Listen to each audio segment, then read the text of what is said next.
जैसे find the envelope of this family, तो ये इनका रिलेशन है। दूसरा रिलेशन, दो पैरामीटर्स हैं, उन दो पैरामीटर्स में ये रिलेशन है।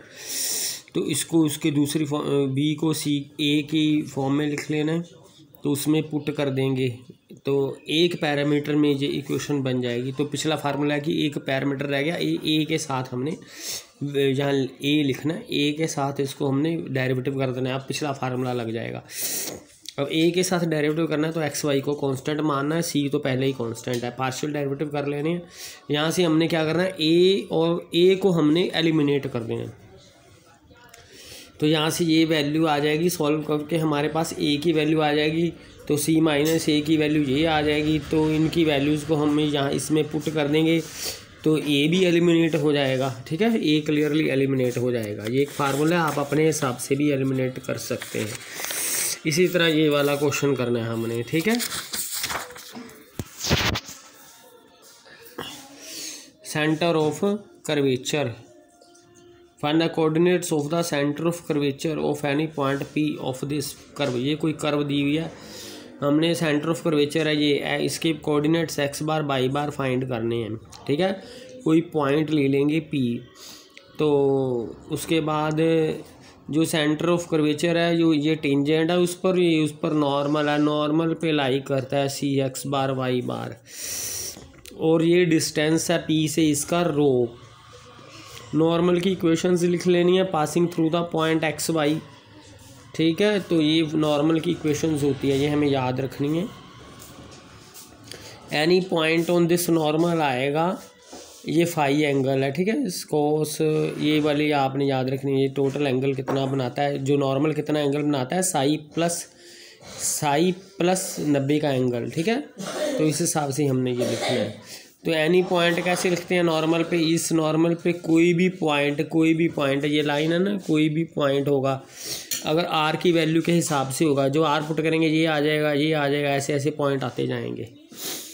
तो इसको इसके बराबर पुट कर देना है, इसको इसके बराबर कैपिटल एक्स और कैपिटल वाई की वैल्यू निकाल देनी है, ये any point on the normal आ जाएगा। तो ये कब बनेगा, जब आर की वैल्यू रो के बराबर होगी। आर की वैल्यू रो के बराबर हो जाएगी तो ये इस लाइन पे जितने भी पॉइंट है ना अलग, तो ये वाला पॉइंट बन जाएगा। तो इसका मतलब आर को हम रो पुट करेंगे, तो जहाँ पर आर है वहाँ पे रो पुट कर देंगे, तो ये एक्स बार वाई बार की वैल्यू आ जाएगी। ठीक है,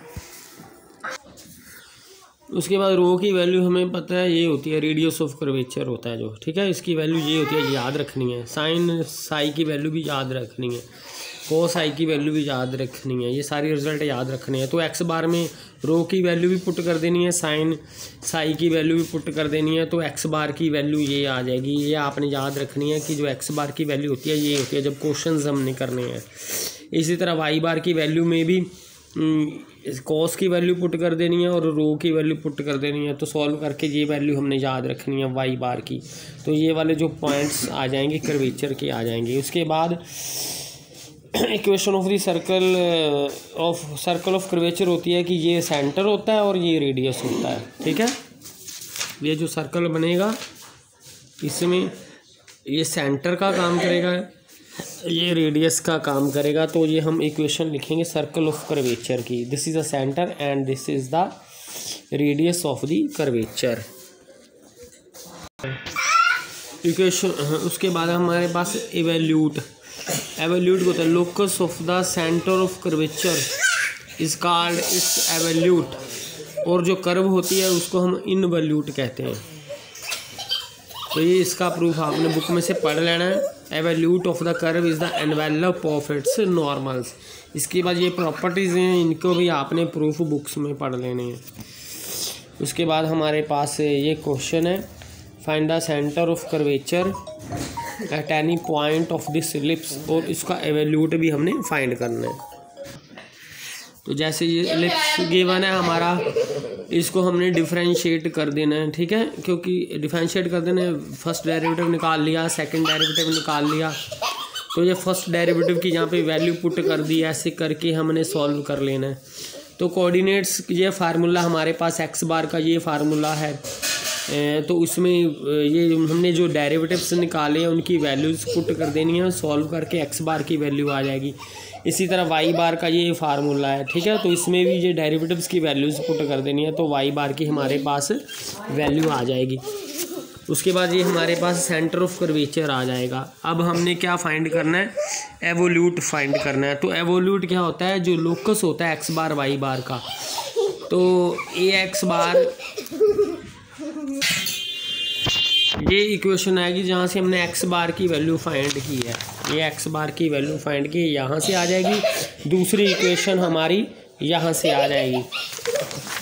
तो ये हमारे यहाँ 4 और 5 से हमने ये इक्वेशंस लिख लेनी है, तो इनको हमने ऐड कर देना है, ठीक है। ऐसे इनको 1/3 करके, इसका 1/3 करेंगे यहाँ पे 2 आ जाएगा, इसका 1/3 करेंगे 2/3 आ जाएगा, ठीक है। इनको ऐड कर देना, ये वैल्यू भी पुट कर देनी है। तो इसका लोकस है, तो लोकस का फाइंड करने का मतलब है एक्स और वाई इनकी जगह पे पुट कर देना है, ये हमारा एवोल्यूट आ जाएगा। यानी कि अगर लोकस एक्स बार वाई बार का फाइंड करेंगे, ये एवोल्यूट आ जाएगा।